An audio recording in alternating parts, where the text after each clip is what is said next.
O que acontece nos primeiros dias após a morte? Após descartarmos o corpo físico, a primeira coisa que fazemos é ir para o mundo etérico. Depois disso, entramos nos mundos superiores com o nosso corpo astral e corpo espiritual.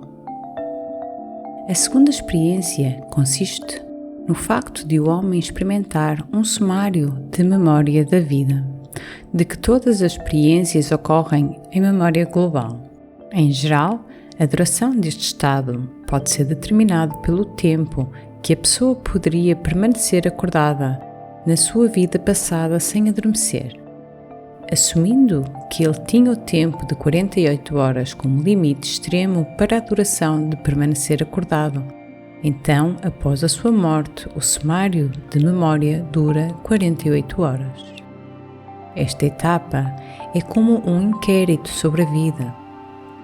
A próxima coisa que a alma humana experimenta é uma mudança na sua posição em relação ao que normalmente chamamos o mundo do pensamento.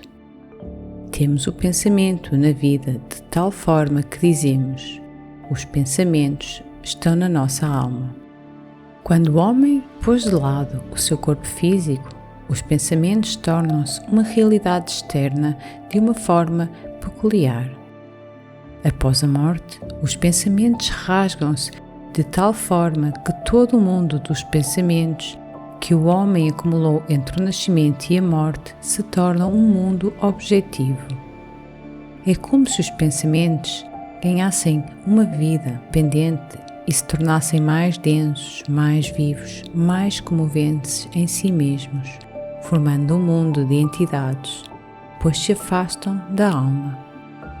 Este mundo em que vivemos, então, é o mundo dos nossos pensamentos a vaguear para fora, que tem uma existência independente.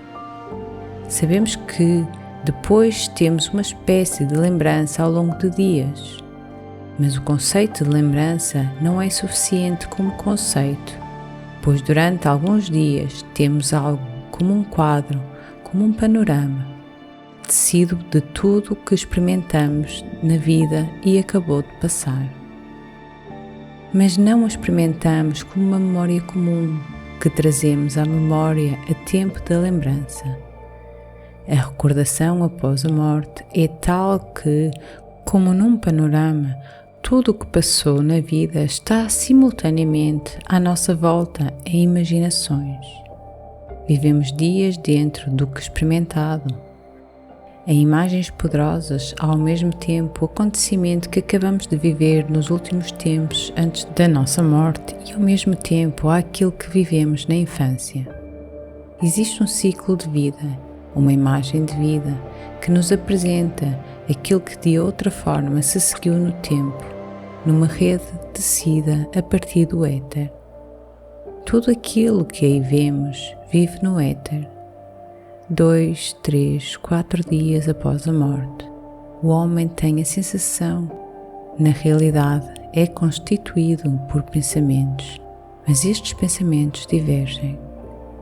O ser humano torna-se cada vez maior e, finalmente, todo o seu ser-pensamento dissolve-se no cosmos.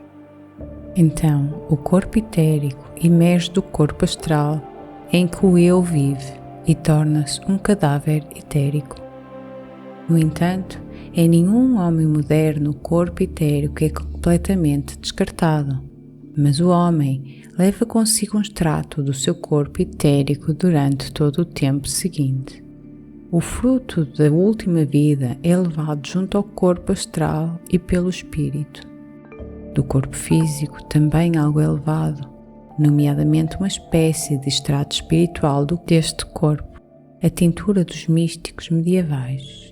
Mas este extrato do físico é ao mesmo tempo, em todas as vidas, representa apenas o facto de que o espírito foi encarnado. A essência do corpo etérico, por outro lado, é diferente em todas as vidas, de acordo com a experiência adquirida no mesmo e de acordo com o facto de se ter progredido muito ou pouco.